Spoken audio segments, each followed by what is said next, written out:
Alright. Assalamu alaikum wa rahmatullah. Bismillah wa salatu wa salamu ala rasulillah. So we're going to go ahead and get started. So please, inshallah, grab your tea, grab your water real quick, and then take a seat. We are also live streaming this. So we'll be taking live questions online on our Twitter and Facebook page, newmuslimgroup.com. So please, what we'll do is, we'll start off with Sheikh Mustafa Umar.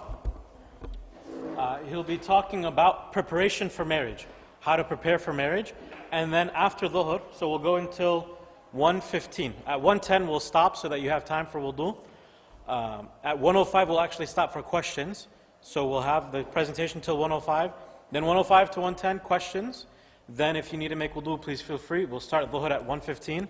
Then directly after dhuhr we'll come back in for the second session up until about 2:15, and then from 2:15 to 2:30 we'll have another extended period of time for questions, inshallah, both online and in person.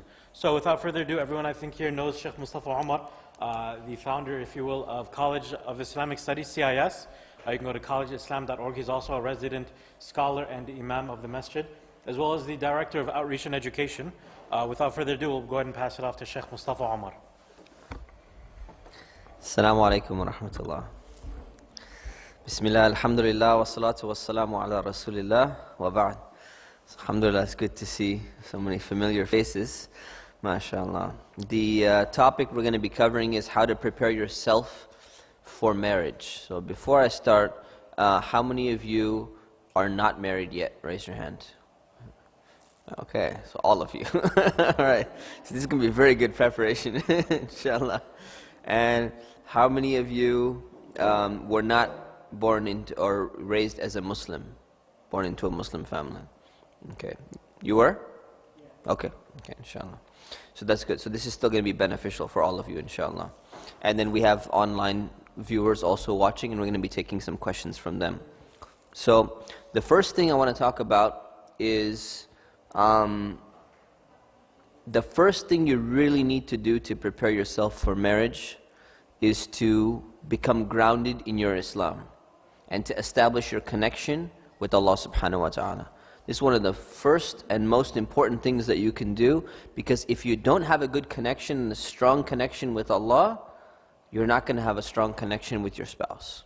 Doesn't matter what kind of spouse you find, doesn't matter how strong they may be, if your connection is not there and your Islam is not solid and stable, and I don't mean perfect, what I mean stable, then you're going to find that there's going to be a lot of problems, one, in the search for a spouse, and number two, even after you get married.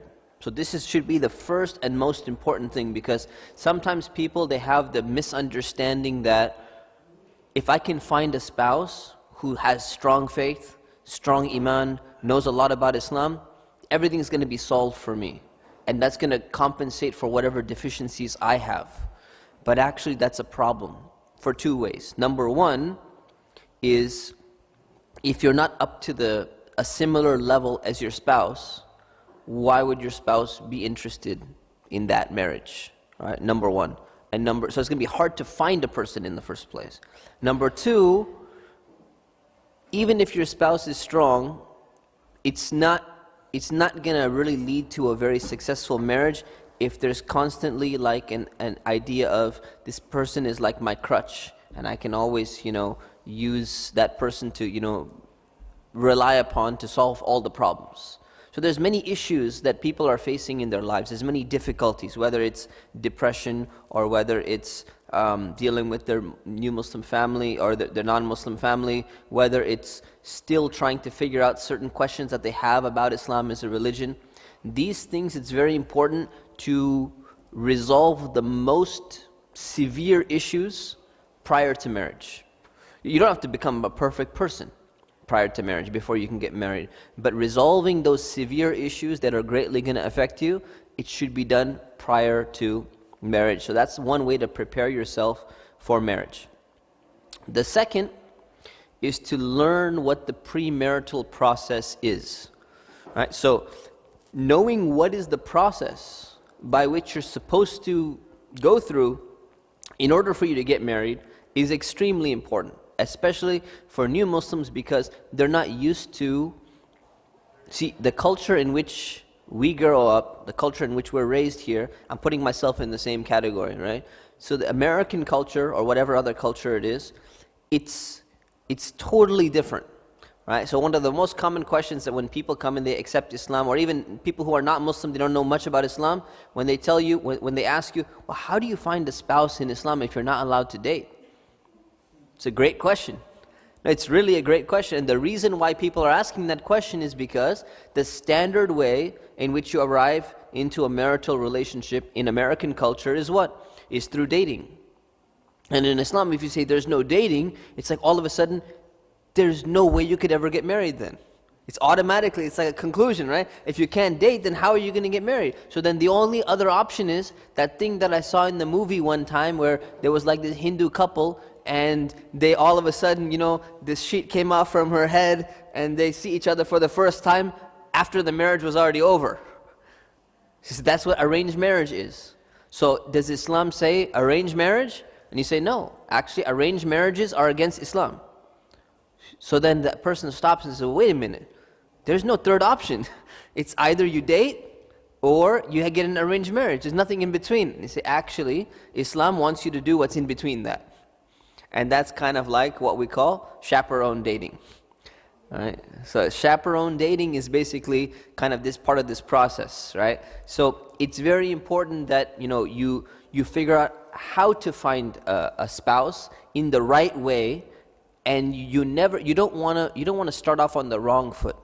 So if you're in a relationship which is not through the proper means, you should figure out how to correct that immediately. Because if it continues that way, it's not a good way to start a relationship, by doing something that's prohibited and then it ends up becoming something else. So that's the first aspect. The second aspect is that many people, they don't know how to find a spouse, and they don't know where to look, because especially when it comes to new Muslims, they're looking for certain things. Obviously they have certain things that they want in a relationship, but what are the means? You're entering into a community, and now before you had the entire American population. If you're in America, right? You had the whole American population, 330 million people, assuming whatever the adults there are there in your age range, 330 million people, all the adults out of them. Now all of a sudden, Muslims are a minority within America. So from your pool of 330 million people, it just shrunk down to 7 million. You go, oh man, that's difficult. Now I have to go and find, within this small pool of people, somebody who's gonna match me. And on top of that, you have other kind of cultural issues, which I'll talk about after Zuhr. About, well, you know what, there are cultural things going on in the Muslim community. They're not from the same culture as me. So now it limits my number even more. So as they say, you know what, they say there's a lot of fish in the sea. Well, not when you become a new Muslim. So the amount of fish shrinks, And if you're not from one of the cultures where most Muslims are from, the fish shrink even more, right? The pool shrinks. So what happens? It becomes difficult, right? So one of the things that it's very important to prepare yourself is to prepare yourself and understand what the process actually is. And I'm going to tell you what it is right now. But you had a question? You had a question?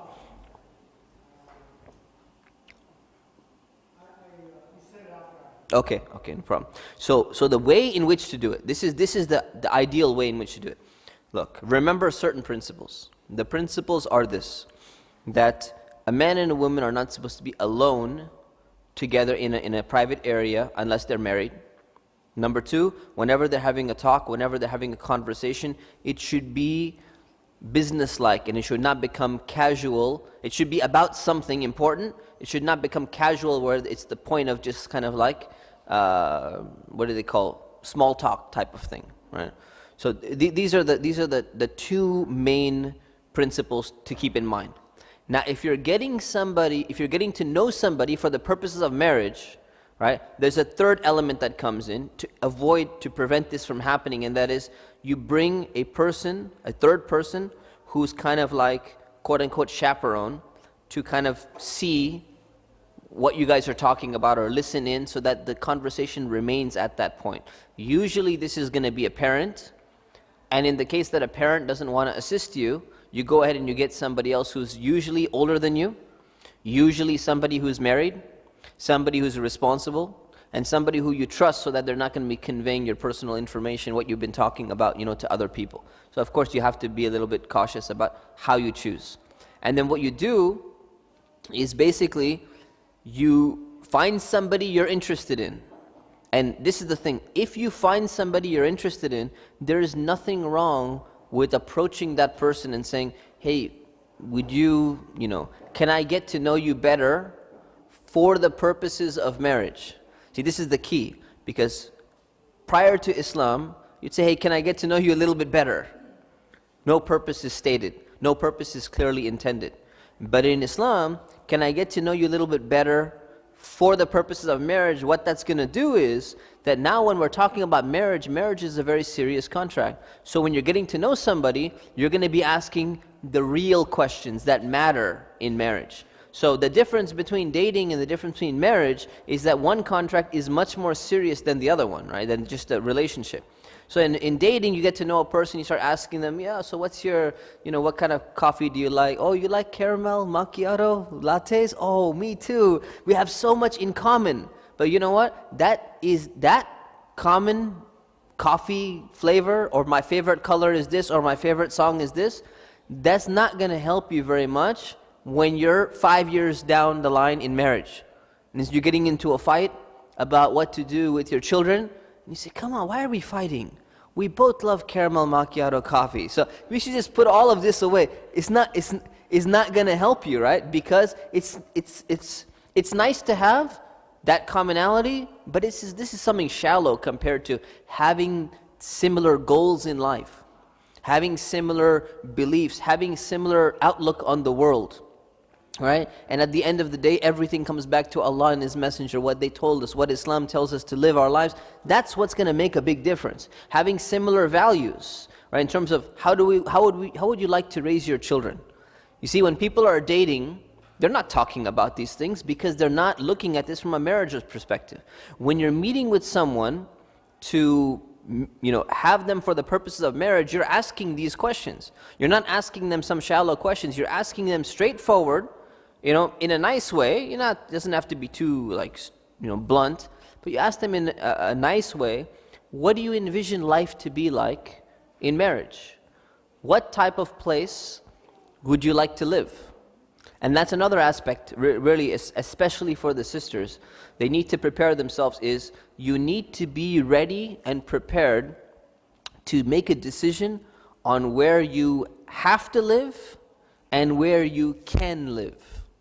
Because let's say you're getting into a potential marriage and you're talking to someone who might be interested, might be a marital candidate, and you're talking to them, and they say, well, I am from Malaysia, and my goal is to move back to Malaysia within 5 years after I finish my education.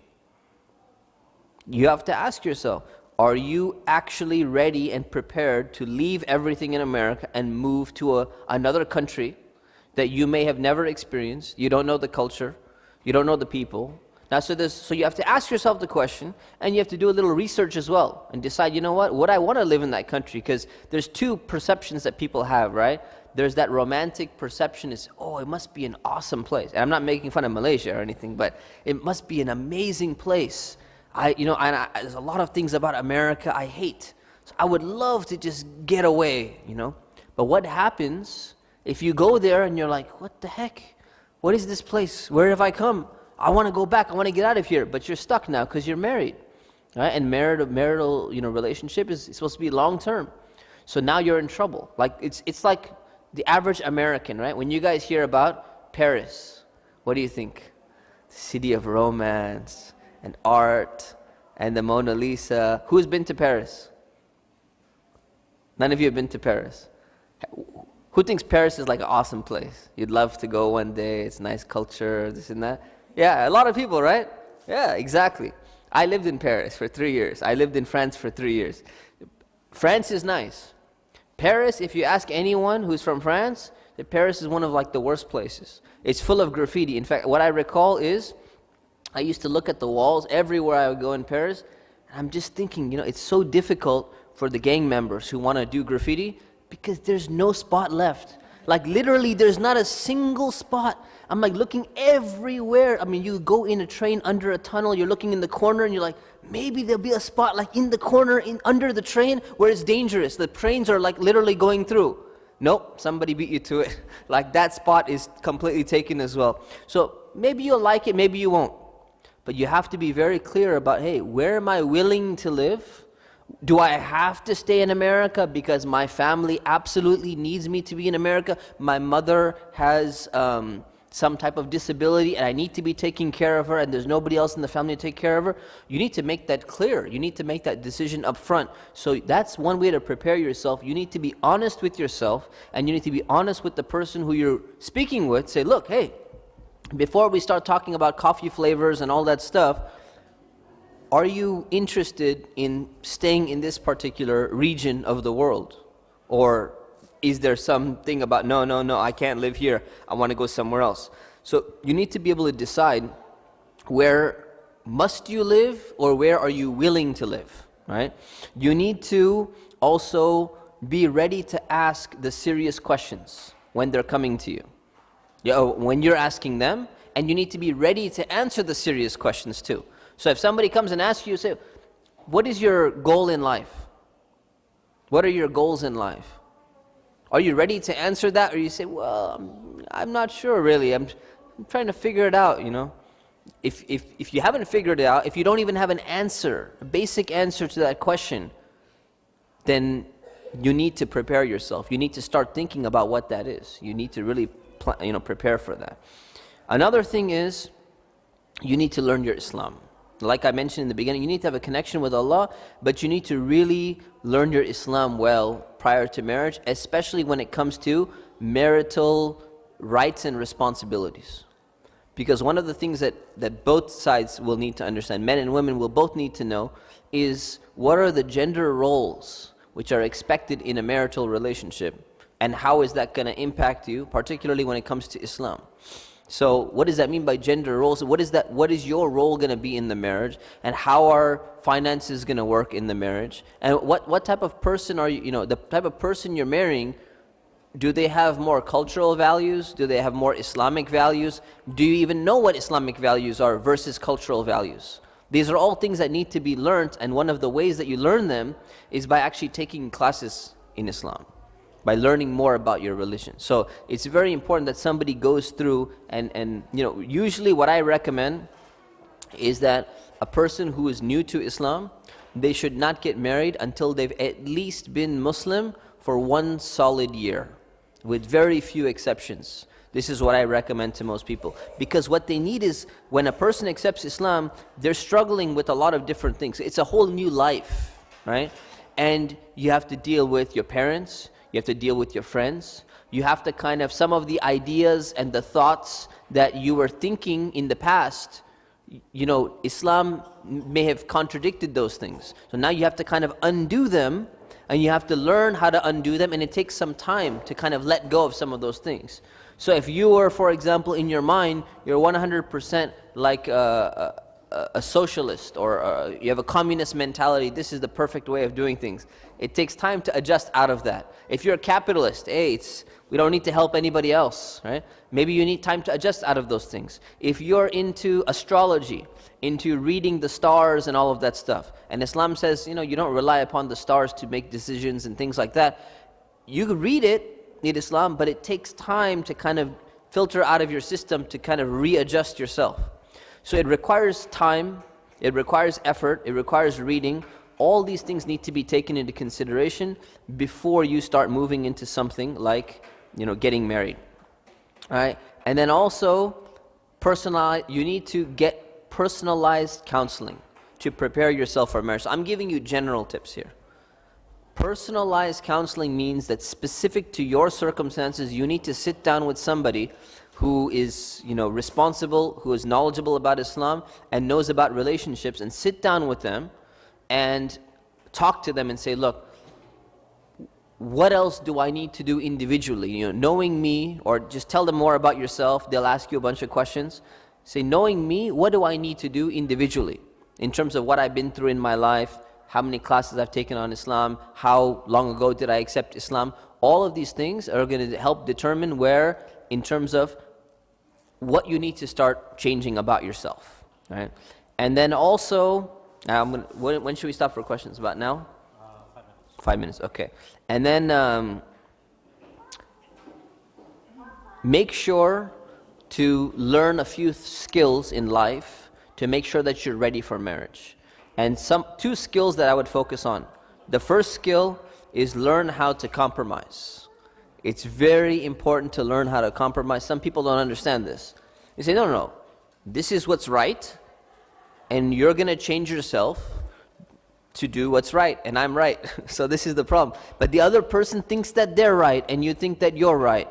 So it's very important to understand that compromise will have to be made on everything. There are some things, though, as a Muslim, you will never compromise, and that's the basic tenets of faith. The basics, the fundamentals of Islam, they cannot be compromised.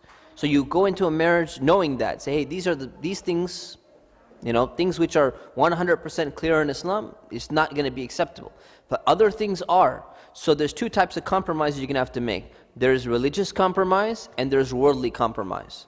Religious compromise means that if there's a different opinion that your spouse has about how Islam should be practiced, then you're going to have to decide, well, what path should we take, what avenue should we take in terms of what we do. So let's say there's an opinion of we should go to this mosque to pray in the month of Ramadan, and the other opinion is no, we should go to that mosque. Or let's say the day of Eid. So the day of Eid, if your spouse says no, we should determine the day of Eid according to moon calculations, and the other one says no, we're going to do it according to the actual moon sighting, then in that case, what do? You have to make a decision, and the family needs to be together. So you can't say, well, I'm going to go to that mosque and you go to the other mosque. You're going to have a major problem. It's not going to work.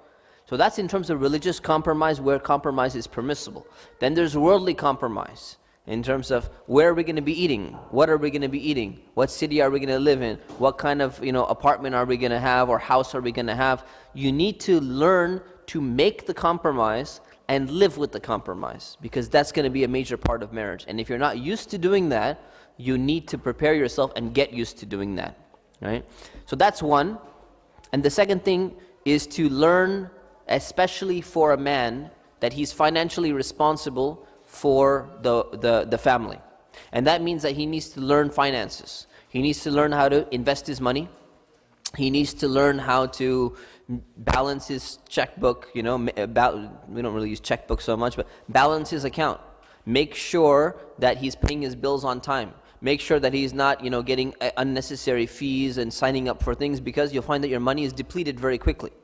And for a woman, she should know a little bit basics about financing too as well, but there's an important aspect, and that is she should learn the responsibilities of the household that she's going to be expected to do.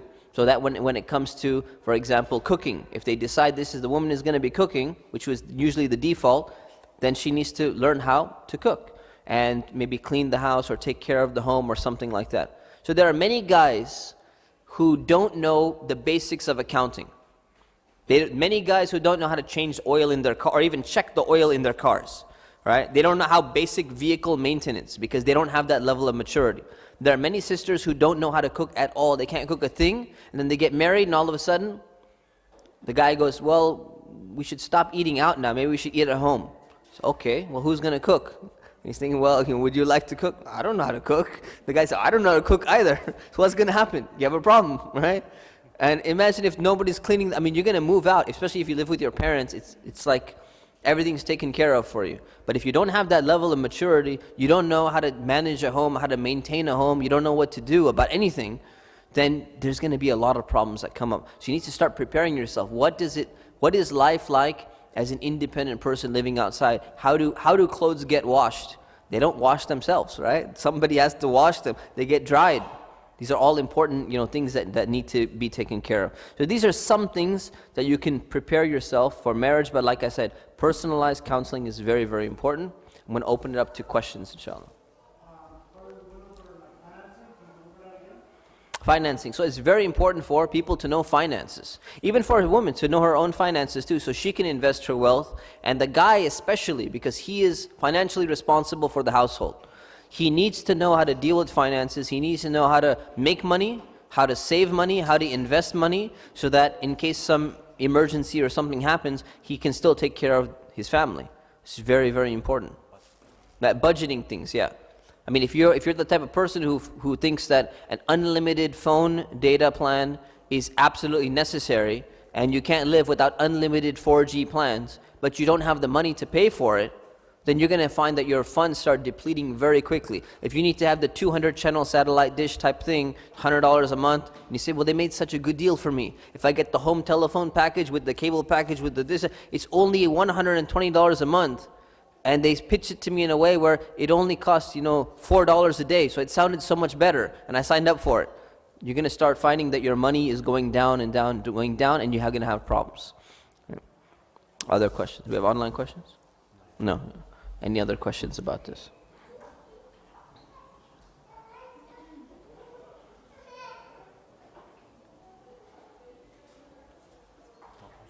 No questions at all?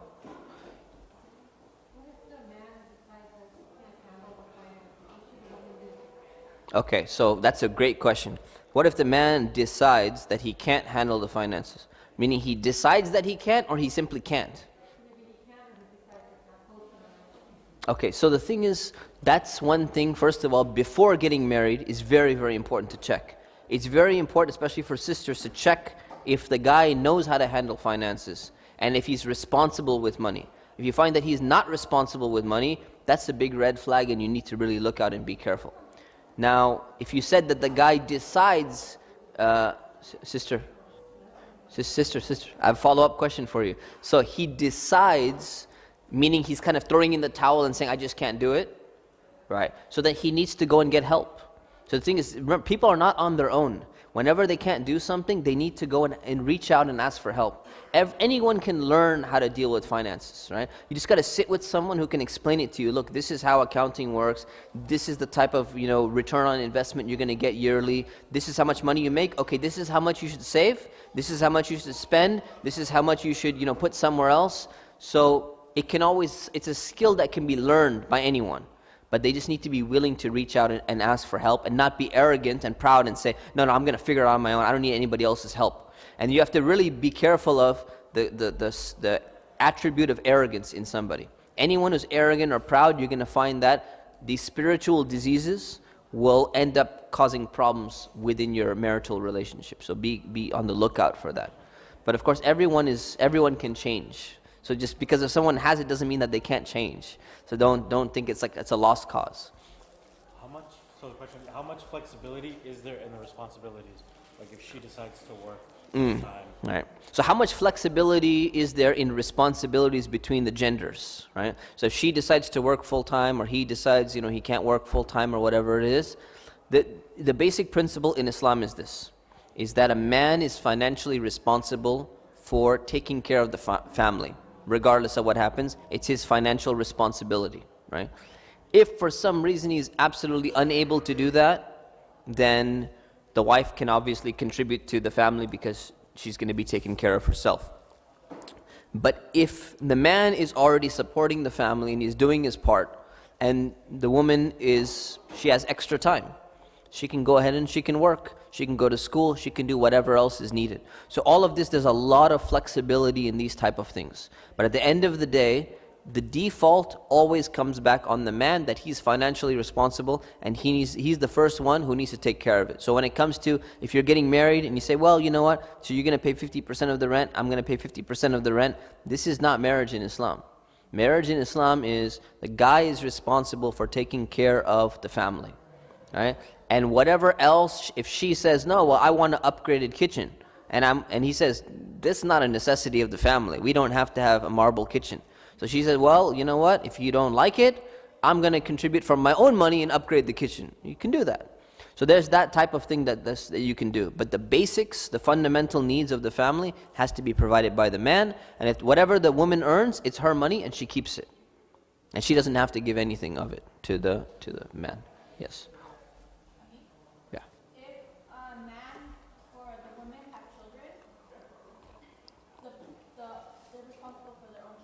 Meaning coming into the marriage? So, if the man or the woman have children, and when they get, from a previous marriage, and when they get married, the man is still responsible because that's considered part of the household. So if a woman has children from a previous marriage, and now she marries another man, that man is responsible for the whole family because they're not his real kids, but they're his kids within this family now. So he's still financially responsible for taking care of them. So who would take care of them then? You're talking about adult kids or young kids? I'm talking about. So there's a difference. So young kids that are living with you, yes. Adult kids that have moved out on their own, then no. So there's a difference between the two. Perhaps the person who had told you that. But if I get married and I want to help them, I can do that too. See, when a woman wants to help financially, it's voluntarily. So you can give a gift to whoever you want. You want to give a gift to your husband, you can do that. But whenever you're doing it, it counts as like in the category of a gift. So you want to help out financially, that's perfectly fine. You decide by yourself you want to pay half the rent as a gift, you can do that. But the moment you decide to stop doing it, the guy can't say a thing about it. Because it was a gift. It was voluntary the whole time. Okay? All right, so we'll break here. Yeah. So inshallah, we'll break here. 5 minutes if you need to make wudu, they're about to make adhan. And then after, inshallah, we'll come back for the second part with Sheikh Mustafa from 1:30 to 2:30 or 2:15 on